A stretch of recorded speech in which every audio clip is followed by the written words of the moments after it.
Shear force and bending moment diagrams are the powerful tool used for understanding effect of applied load on the structures. Drawing shear force and bending moment diagram is the first step of beam design that every civil engineer must know how to do. So in this video tutorial we'll see how to calculate shear force and bending moment. Let's take an example of simple supported beam subjected to 2-point loads as shown over here. To solve this problem, we can divide the solution into 3 simple steps. Step number 1, calculation of reaction forces. Step number 2, calculation of shear forces. And step number 3, calculation of bending moments. So let's start with the step number 1, that is calculation of support reactions. To calculate reaction forces, we need help of 3 very small but important equilibrium conditions. That is, summation of vertical forces equals to 0, summation of horizontal forces equals to 0, and summation of moment at any given point equals to 0. So these are some important equations. We'll see later on how to use them. First of all, we need to draw a free body diagram of this beam. A free body diagram, or FBD for short, shows all internal and external forces acting on the beam. Here we have two external point loads, 14 kN and 28 kN. Then we also have two reactions at point A and point B. Point A is a hinge support, so it will have two reactions, one horizontal and one vertical.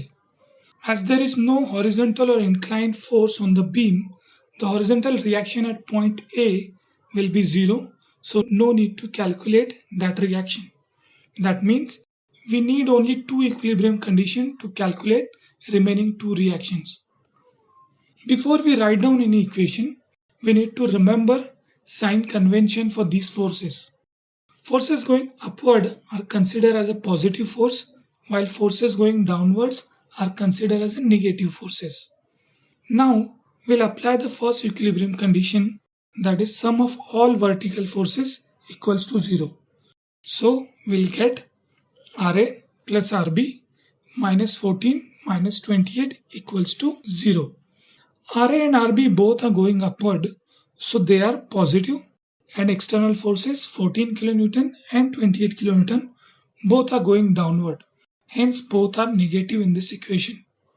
Now rearrange this equation and we'll have Ra plus Rb equals to 42.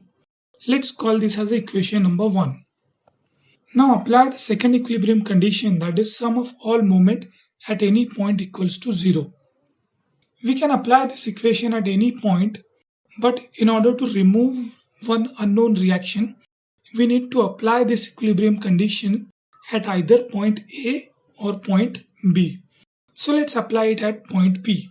So we have Ra into 7 minus 14 into 5 minus 28 into 2 equals to 0. Let's call this as equation number 2. If you look at this equation, you will see moment due to external loads 14 kN and 28 kN are negative and moment due to reactions are positive. This is due to sign convention. Let's try to understand what are these sign convention. Imagine our beam is kept between a clock and we are calculating bending moment at point B. Force P will rotate our beam in clockwise direction and it will be taken as positive.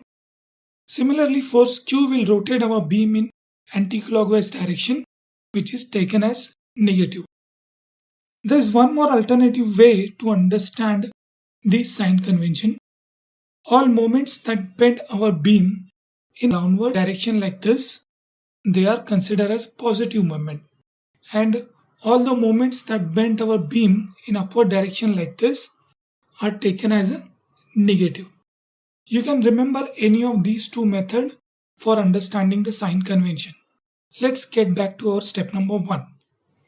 As both forces are rotating our beam at point B in anti-clockwise direction, they are taken as negative. Let's solve equation number 2 for Ra. Then we get Ra equals to 18 kN. This is how we get our first reaction at point A. To get the reaction at point B, put the value of Ra in equation number 1 and we will have value of Rb as 24 kilonewtons. Now we have what it takes to calculate shear forces and bending moment. Let's calculate the shear force in step number 1. Shear forces and bending moment calculated from either left side or right side. Most people calculate it from left to right. To calculate shear forces, hide the beam and loads on the right side except the point where we need to calculate the shear force. At start, we'll hide all the loads and the beam portion to the right side of point A. So shear force at point A equals to reaction at point A, which is 18 kilonewton. As this is going upward, shear force diagram will show 18 kilonewton above x-axis like this. Now we'll move to point C. Now shear force will be calculated at the left side of point C.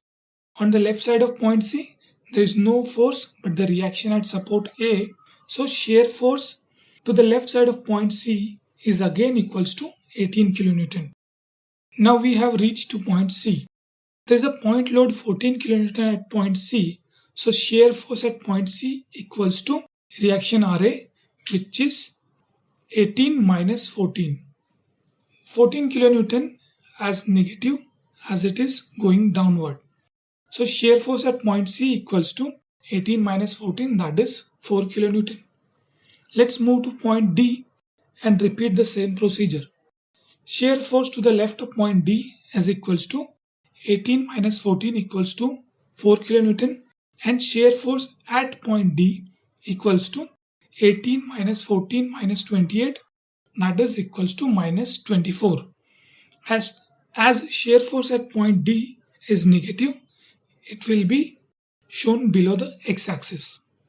Let's go ahead to point B and repeat the same procedure once more.